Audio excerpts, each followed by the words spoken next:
Shalom, salam sejahtera dari Tuhan Yesus kepada saudara semua yang dikasihi Tuhan dimanapun saudara berada.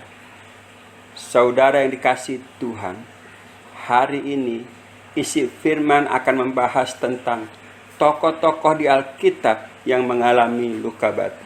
Luka batin dapat menimpa siapa saja, tua muda, besar kecil, kaya miskin, lelaki perempuan, orang berkuasa atau rakyat biasa, tidak peduli, semua bisa mengalaminya. Begitu juga banyak tokoh-tokoh di Alkitab yang mengalami luka batin. Siapa saja mereka?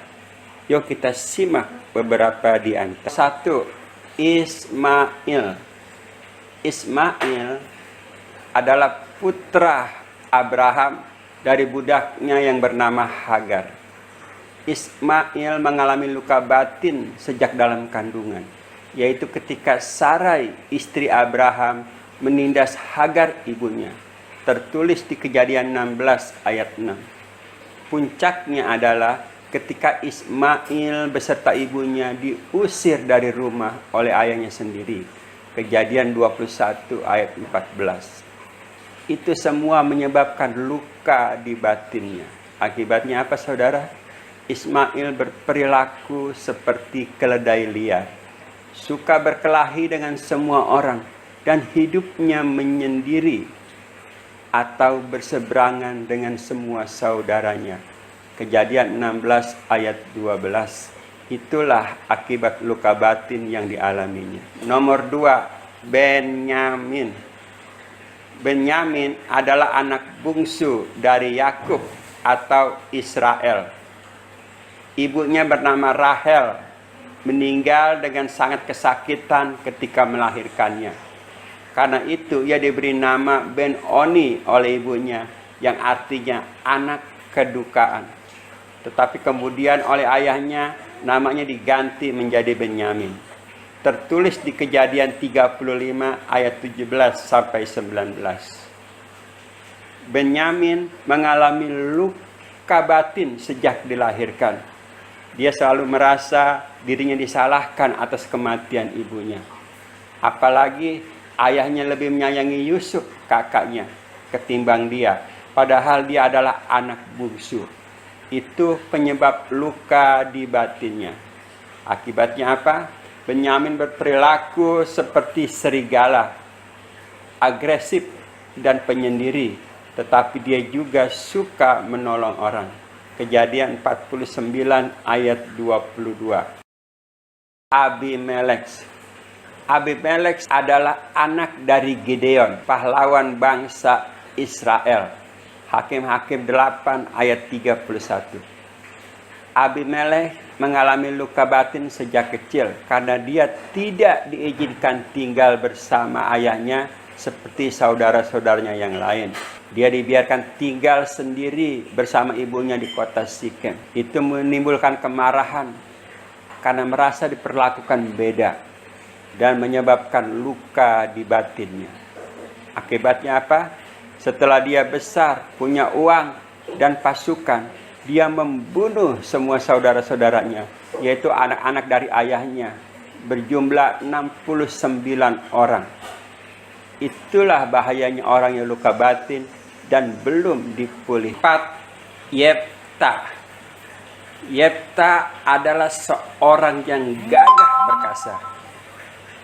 Ayahnya bernama Gilead, salah seorang dari suku Manasye yang dihormati, tetapi ibunya seorang pelacur.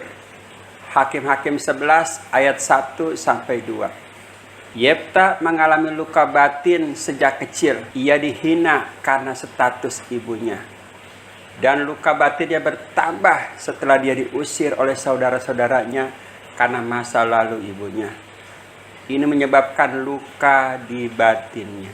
Beberapa waktu kemudian, Bani Amon berperang melawan orang Israel. Karena tidak ada seorang pun pahlawan yang gagah perkasa seperti Yefta, maka orang Israel menjemput Yefta dan memintanya kembali untuk menjadi pemimpin mereka. Akhirnya Yefta setuju dan menjadi pemimpin orang Israel. tetapi luka batin yang dialaminya belum dipulihkan. Yefta selalu ingin membuktikan dirinya berhasil kepada orang-orang yang telah menghina dia. Akibatnya fatal. Ketika berperang melawan Bani Amon, dia minta pertolongan Tuhan dengan bernasar katanya, kalau Tuhan menolongnya memenangkan perang melawan Bani Amon, maka yang keluar pertama dari pintu rumahnya akan dipersembahkan sebagai korban bakaran. Hakim-Hakim 11 ayat 30 sampai 31. Akhirnya Yefta memenangkan perang melawan Bani Amon. Tetapi apa yang terjadi ketika dia pulang? Anak perempuannya menyongsong dia sambil memukul rebana dan menari-nari. Akibatnya apa? Hatinya hancur luluh. Karena itu adalah anak satu-satunya dan karena nasarnya harus dikorbankan kepada Tuhan. Hakim-Hakim 11 ayat 34 sampai 35. Inilah bahayanya orang yang luka batin dan belum dipulihkan. Tindakannya selalu dikaitkan dengan masa lalunya. Nomor 5, Yabes. Yabes terkenal karena doanya yang dikabulkan oleh Tuhan. Nama Yabes artinya penderitaan atau duka cita. Karena waktu melahirkan dia, ibunya mengalami kesakitan yang luar biasa. Yabes, ia seorang yang luka batin. Hidupnya tertolak dari kecil. Tetapi beda dengan Yefta, Yabes berhasil memulihkan luka batinnya, sehingga hidupnya sukses dan diberkati Tuhan. Untuk mengetahui apa saja dilakukan Yabes, silakan tonton video isi firman yang berjudul Yabes, penderita luka batin yang sukses. Sekianlah saudara beberapa tokoh Alkitab yang mengalami luka batin. Sampai berjumpa di video berikutnya.